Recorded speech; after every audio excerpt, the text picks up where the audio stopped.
The market of shame. The sun was hot above the slave market on planet Jukar 7. Dust blew between metal cages where different alien girls were locked inside like animals. Some cages were small. Some had shining signs. Others, like the last one in the corner, had nothing but silence and shame. In that lonely cage stood a tall alien girl named Cora. Her body was large and strong. Her arms thick with muscle. Her skin shimmered like silver blue stone, with patterns like waves. Her black hair hung in long ropes over her shoulders. But none of the buyers even looked at her. Some glanced once and then walked away, disgusted. 2. Big, a lizard-faced trader muttered. No elegance, no beauty, no use. Other girls in the cages were slim, soft-looking, and small. Some cried. Some whispered to passers-by. But Cora stood straight and quiet, her glowing eyes watching everything. Inside, though she was breaking, they had captured her 6 moons ago. Her planet had been attacked during a raid. She had fought, like her warrior blood told her to. But she was outnumbered, and now she was here, a tool for sale. Not even a person, just product. Every day, the same thing happened. People came, looked, pointed, laughed, walked away. No one will take that mountain. Someone said one morning, "Should crush their bed." Another chuckled. The other girls had names. Cora was just the heavy one, the beast, the leftover. She had stopped eating for 2 days. Then something strange happened. A human entered the market. He wasn't rich looking. He didn't wear armor. His clothes were plain, dusty from travel.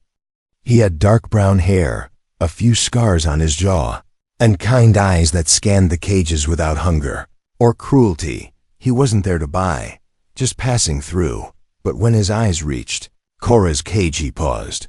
Cora noticed. She turned her face away. The trader noticed too. "Ignore that one," he said with a fake smile. "Got better choices, softer ones."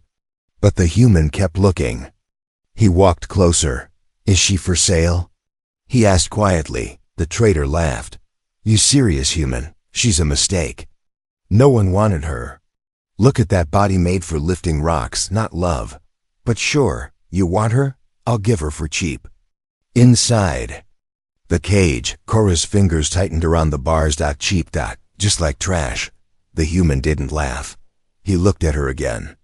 She met his eyes this time, and something happened. He didn't look at her like the others, not like a monster, not like a joke. He looked at her like someone. "What's your name?" he asked gently. She hesitated. Her voice was dry from days of silence. "Cora," she said. "That's a strong name," he replied. The trader sighed loudly. "You buying or not?" The human nodded. "Yes, I am." In just a few minutes, it was done. The cage was opened, chains unlocked. For the first time in moons, Cora stepped outside. But the market wasn't quiet. People stared. Someone whispered, "Why would a human choose her?" Another said, "He must be crazy." Cora kept her head low. Her heart beat fast. What if he was like the others? What if he just wanted to own her, use her? He walked beside her, calm. Not too close. Not holding her chain. No chain. When they reached the edge of the market, Cora finally asked, "Why did you buy me?" He stopped walking. Looked at her again. "Because no one else saw what I saw." She blinked. "And what did you see?" "A soul," he said simply. "Not just a body." Cora didn't know what to say.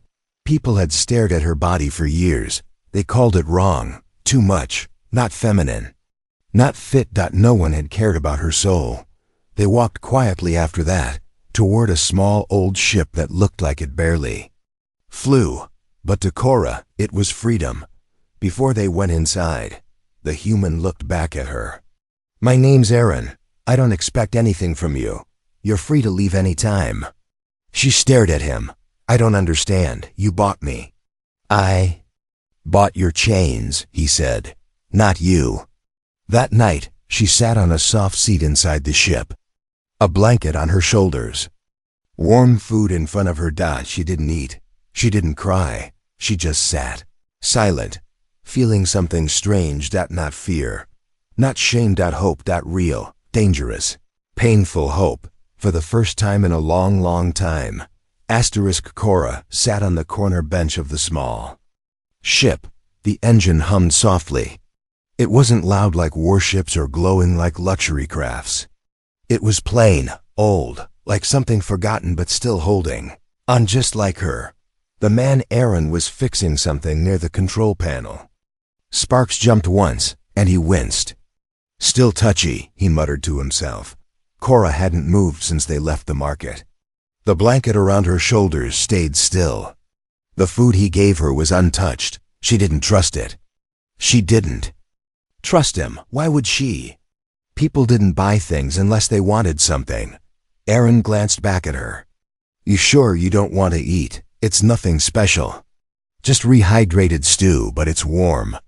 She looked at the bowl, then looked away. You don't need to act nice. I'm not acting. You bought me.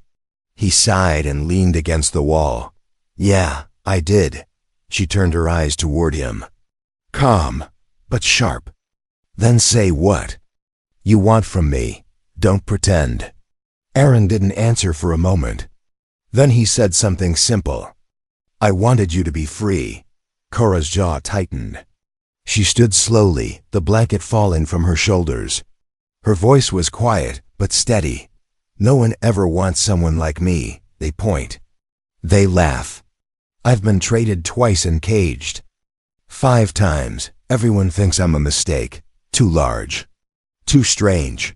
Too ... everything. Aaron didn't flinch. He listened. You'll ask for something, she said.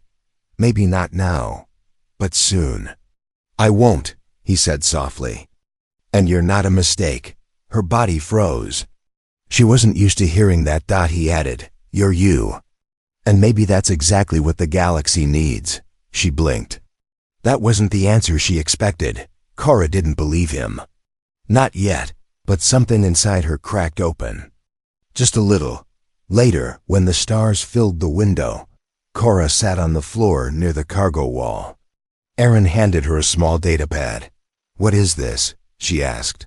Old tech. Used for learning, he said. It teaches languages.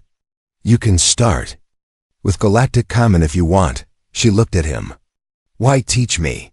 Because you're smart, he said. And I figure no one's let you prove it. Cora stared at the screen.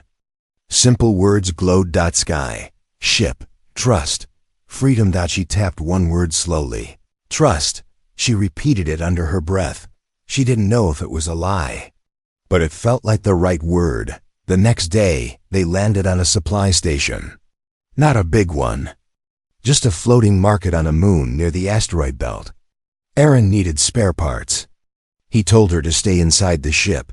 Cora waited for 5 minutes. Then 10. She couldn't help it. She stepped out. The sky was dark and full of stars. Alien voices echoed from stalls and hangars.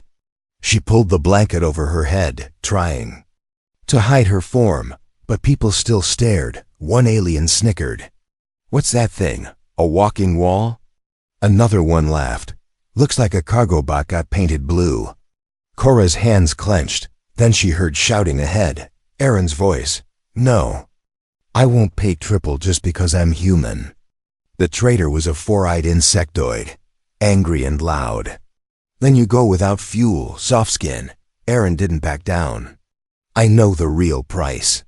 Suddenly, the traitor reached for a stun stick. Cora moved. She stepped between them in 1 second. Height casting a full shadow over the insectoid. You touch him, she said, voice low, and I will break every leg you have. The crowd fell silent. Even the traitor froze. Cora stood tall, arms crossed. The blanket slipped from her shoulders, revealing her full size. She wasn't just strong, she looked unshakable. The traitor slowly backed away. Fine. Take your fuel. Just leave. Aaron looked at her wide-eyed. You didn't have to do that. She didn't smile. Just said, "Yes, I did." Back on the ship, Aaron dropped into the pilot's seat. He was still a little stunned. "You scared him off like a warrior," Cora shrugged. "I was bred for war, just never allowed to fight in one." Aaron looked at her again. "You know, they said your body was too big, but I think that's the reason you're still alive, and the reason I am too." Cora didn't answer at first. She looked out the window at the stars, then said softly, "They used to call me Burden back home." He said, "Then they were blind." A long silence filled the ship, but it wasn't awkward. It was gentle. Safe. Aaron leaned back. "You're not a burden. You're a blessing." Cora closed her eyes for a moment. No one had ever said that to her, and though her mind still doubted everything, her heart began to believe something very dangerous, that maybe, just maybe, he meant it. The ship moved slowly through dark space, stars glowing outside like frozen fireflies. Inside the small cabin, everything was quiet except the soft sound of Cora's breathing. She sat beside the window, arms resting on her knees, staring at the stars. Her huge frame filled the corner seat, but her presence didn't feel heavy anymore. Aaron entered the room, wiping oil off his hands. "We're about 3 hours from waypoint 12, he said. "Just a quick stop to refuel and check the thrusters." Cora didn't respond right away. Then she asked, "Is waypoint 12 safe for people like me?"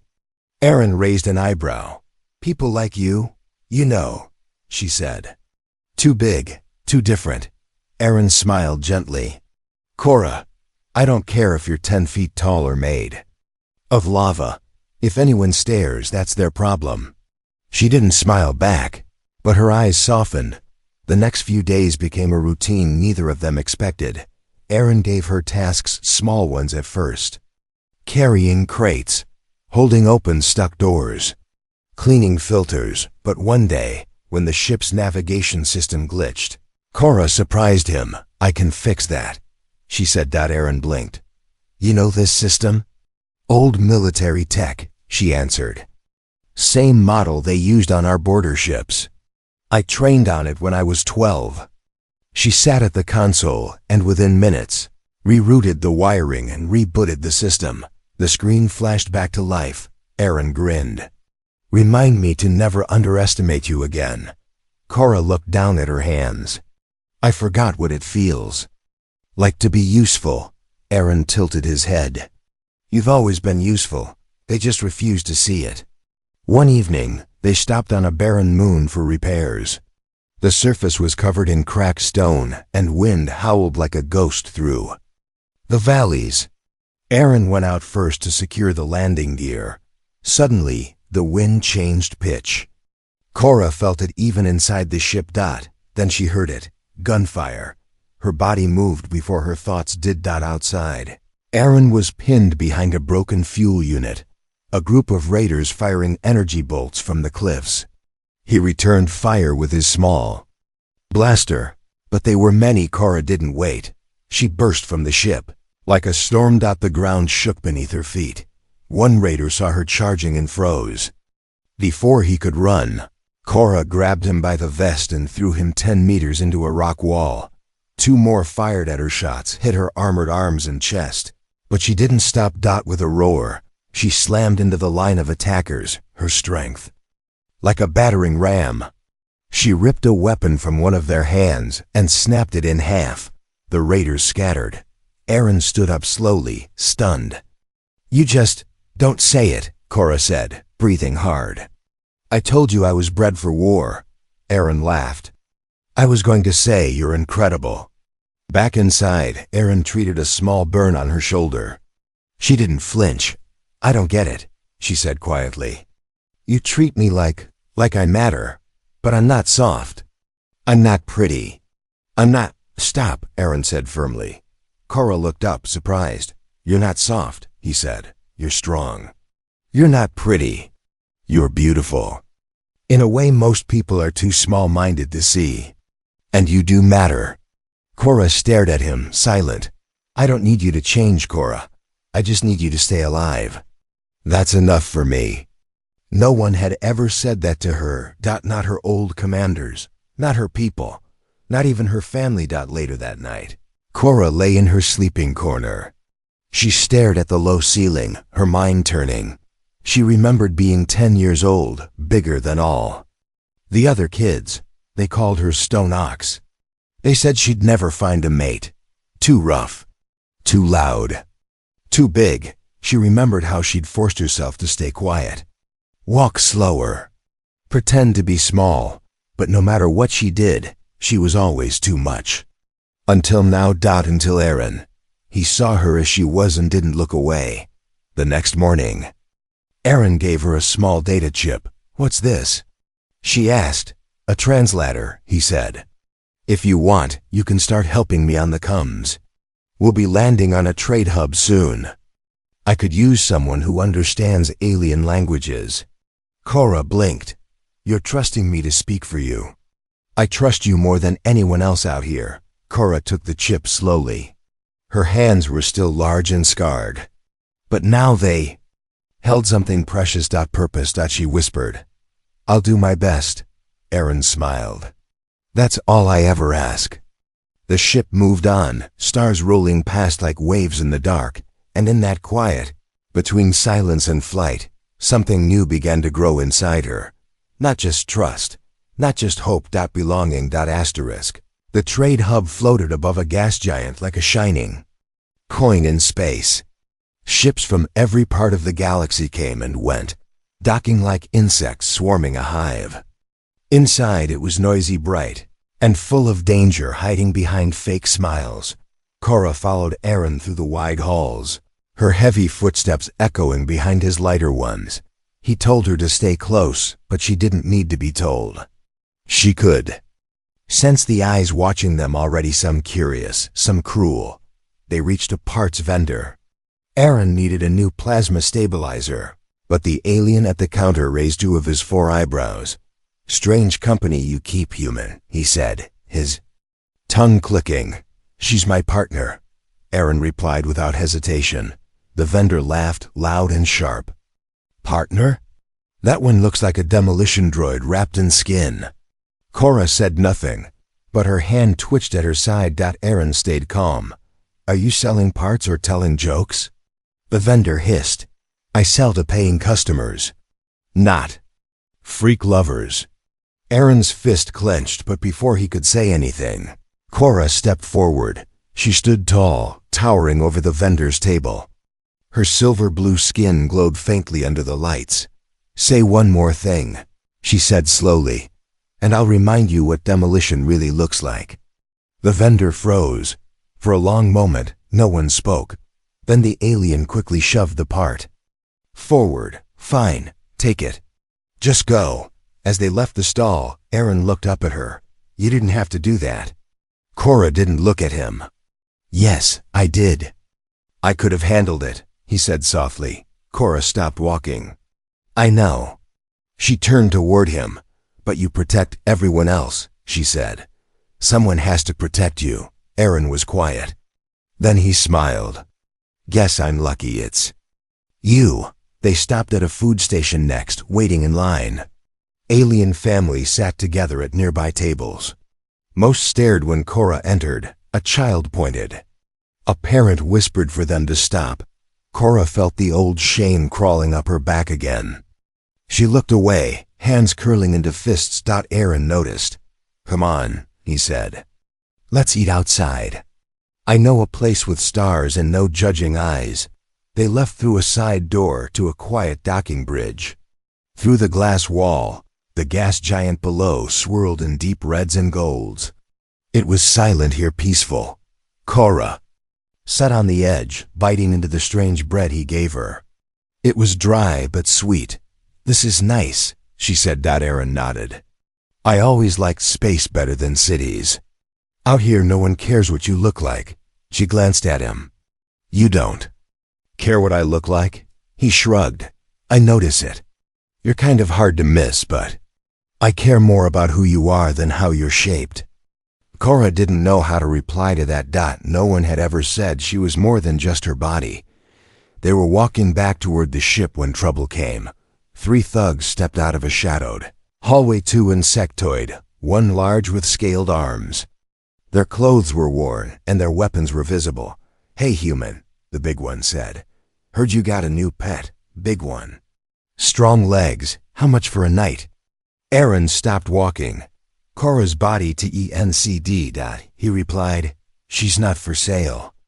"Not now, not ever," the thug grinned. "That so? Maybe we take what we want." One reached for his blaster, but Cora was faster. She moved between Aaron and the threat like a wall of fury. Her fist came down like a hammer. One thug flew into a metal wall, knocked out cold. The second pulled a blade, but Cora grabbed his wrist and twisted. The crack was loud. The last thug ran before she even touched him. Aaron stepped around the bodies, blinking. "That was necessary," Cora said. He laughed under his breath. "You really are my shield." Back on the ship, Aaron cleaned up a small scratch on her shoulder. "You know," he said, "when I found you in that cage, I thought I was saving you." She looked at him, eyes calm. "You were. But now I see it's more than that," he continued. "You've saved me twice already. You don't just protect me, you make me better." Cora didn't know what to say. "I thought I was alone out here," he added. "But now, I'm not." She looked down at her hands. "I used to think my strength made me ugly." "It makes you beautiful," he whispered. Cora's heart beat faster. She didn't reply, but her silence was full of emotion. That night, while Aaron slept, Cora sat near the window again. She looked at her reflection in the glass. For the first time, she didn't feel like a monster.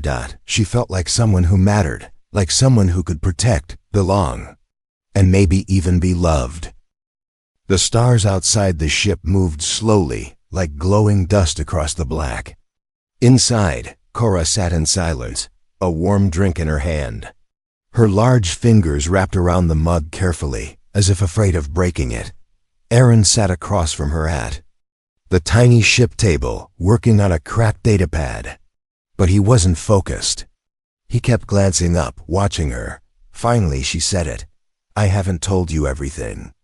Aaron set the datapad down. "I figured, when you're ready." Cora looked down at her drink. "I think I'm ready now." The ship hummed quietly around them. "I wasn't just taken during a raid," she began, voice low. "I was given away." Aaron blinked. "Given away?" She nodded slowly. "My people, they believed in balance. Small ones were caretakers. Medium ones were chosen as mates. But large ones like me? We were warriors or nothing." She looked up at him, and when the war ended, they didn't need us anymore. Aaron's jaw tightened.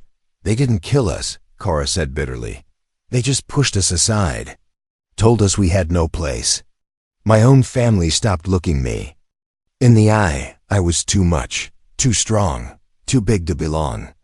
She looked away, blinking fast. "Then slavers came. I didn't fight. I didn't care anymore, I thought.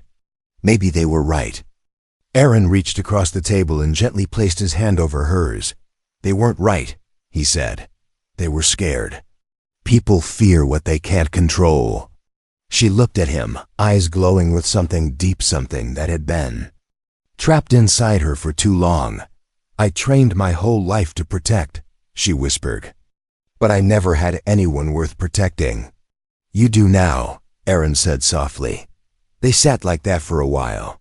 Her large hand, his smaller one resting on top of it. Not as master and slave. Not even as friends, something deeper. The next day, they docked at a planet called Kelvarus.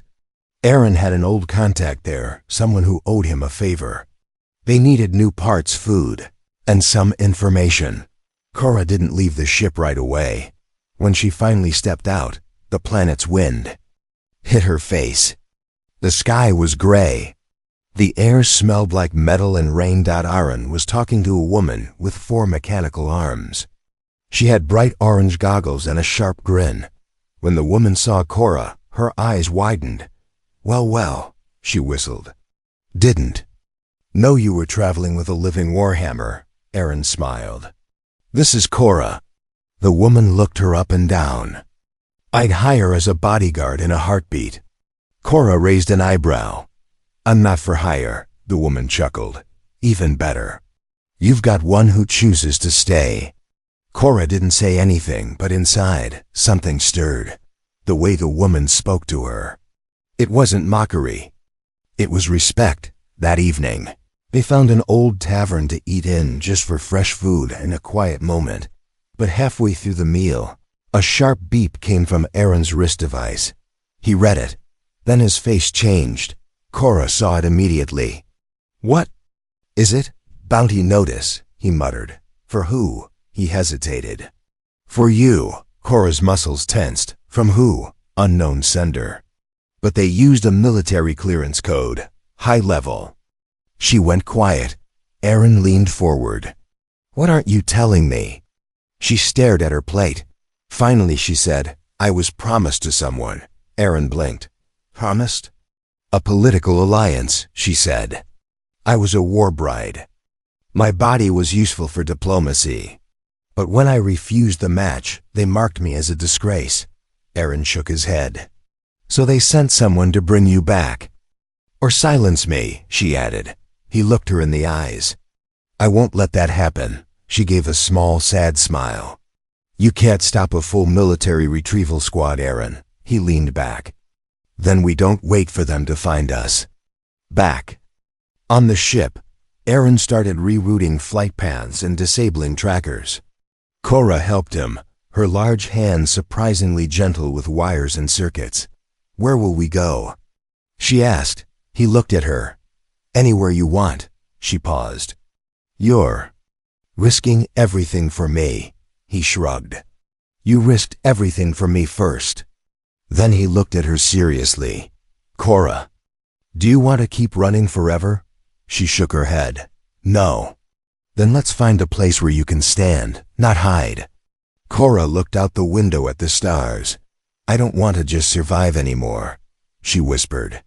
I want to live, Aaron smiled. Then we'll make that happen. Together, as the ship rose into orbit, cutting through the clouds. Something had changed. Cora wasn't the same girl from the cage anymore. She wasn't a slave. She wasn't a mistake. She was someone with a voice, a choice, and a reason to fight again. And beside her sat the only person who ever truly saw her worth. The ship flew fast through deep space, stars streaking past like silver rain. Inside, Aaron tightened his grip on the controls while Cora stood behind him, her eyes locked on the screen. 3 military ships, she said quietly. Not pirates, not bounty hunters. These are official. Aaron nodded grimly. They're from your world? Cora's face was hard. Yes, the same class I trained on. They're not here to talk. The warning lights blinked red. Message incoming. Aaron said. He tapped the screen. A cold, clear voice filled the cabin. This is Commander Velen of the Draxan Union. Return the fugitive war bride immediately. She belongs to us. Cora's fists clenched. I don't belong to anyone. Aaron looked at her. What do we do? Cora answered without hesitation. We fight. They turned the ship sharply toward the asteroid field ahead. The rocks were massive, spinning, sharp-edged, and deadly. But it was their only chance. Behind them, the Draxan ships followed. Aaron dodged a large boulder, sparks flying off the ship's hull.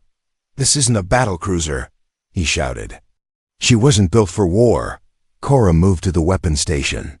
Maybe not, but she has me. She powered up the defense cannons. A Draxan fighter got too close. Cora fired. A blast hit its wing, spinning it out of control into a floating rock. Aaron whistled. Nice shot. Cora didn't smile. 1 down, 2 to go. But the Draxans weren't fools. The second ship sent out a shock pulse. The whole cabin flickered. Lights went dark for 2 seconds, then came back. Aaron's screen glitched. They're trying to disable our engines. Cora ran to the engine room. Smoke filled the small space. Sparks flew. She grabbed 2 cables with her bare hands and twisted them together. Her arms shook, muscles straining, but the power surged again. Stabilized. She called out. Aaron pulled the ship up, out of the asteroid field. "We have open sky," he said. "But they're still on us." Cora re-entered the cockpit. "Then we stop running." Aaron stared at her. "You want to fight 3 warships?" She nodded. "I know how they fly. I know their weak points. But you're not a soldier anymore." Her voice was calm but firm. "Then I'll be something more." Aaron studied her face, full of fire, not fear. "All right," he said. "Let's do it your way." They flipped the ship, flying back toward the enemy. The Draxons didn't expect it. Cora took over the weapons. "Focus on the lead ship." "That's Velen's." Aaron dodged blasts, flying low and fast. Cora aimed. "Targeting the vent core," she said. She waited. "Breathe in. Breathe out. Then fire. The shot hit, just under the main thruster. The lead ship jolted, smoke pouring out. "They're slowing." "Down," Aaron shouted. "You hit their stabilizer." Cora moved fast, firing again. Another shot hit the belly of the ship. Explosions followed. The second enemy fired at them from behind, but Aaron spun them hard left, then right, diving. Down. A blast missed them by inches. "They're getting smarter," Aaron muttered. "Then we finish this now," Cora said. She aimed one last shot straight at the core of the last functioning enemy ship. Boom. It exploded in a burst of white and blue fire. The quiet that followed was unreal. Only one enemy remained, the command ship. Limping through space. Aaron opened comms. He spoke calmly. "She's not your property. If you follow us again, you'll meet the same fate." Commander Velen's face appeared, bruised and furious. "You think this is over, human? That thing was born to serve." Cora leaned in, her voice like thunder. "I was born to protect, and I choose him." Then Aaron shut off the channel. Hours later, the ship flew silently through calm space. Aaron stood in the small kitchen, preparing 2 cups of synth tea. Cora sat on the bench, wrapping bandages around a burn on her arm. She winced slightly, then smiled. "Feels good to fight for myself." Aaron handed her the cup. "Feels better knowing you're not running anymore." Cora nodded. "They'll come again. But next time, I won't be alone." Aaron looked at her. "You were never alone." She paused, then said softly, "I used to think my size made me different. Now I think it makes me strong enough to choose my own life." He smiled. "You didn't just survive, Cora. You stood up and fought back. You changed everything." She looked out the window. The stars felt brighter now. "Where to next?" she asked. "Anywhere you want," Aaron replied. "The galaxy's wide." Cora reached forward, placing her large hand gently over his. "I don't need the whole galaxy," she said. "I just need one place where I'm seen, and someone who sees me." Aaron squeezed her hand. "You've got both." The ship landed softly on the quiet surface of Omari Theta, a peaceful moon wrapped in blue clouds and tall glowing trees. The war was far behind them now. No alarms, no soldiers. No more running. Aaron stepped out first. A warm breeze brushed over his face. The air smelled like rain and something sweet. Behind him, heavy footsteps followed Cora's. She looked different now. Her posture was tall, proud. Her scars were still there, her muscles strong, her frame large. But the shame was gone from her eyes. This was a place to start over. Aaron turned toward her. "You sure this is where you want to stay?" Cora looked at the forest stretching beyond the horizon. "It's quiet, it's wild, it doesn't judge." She took a deep breath. "I like it." They found an old structure built into the side of a hill, abandoned but sturdy. With some repairs, it could become a home, together. They worked on it for days. Cora cleared heavy stone with her bare hands. Aaron reconnected old power lines and fixed the generator.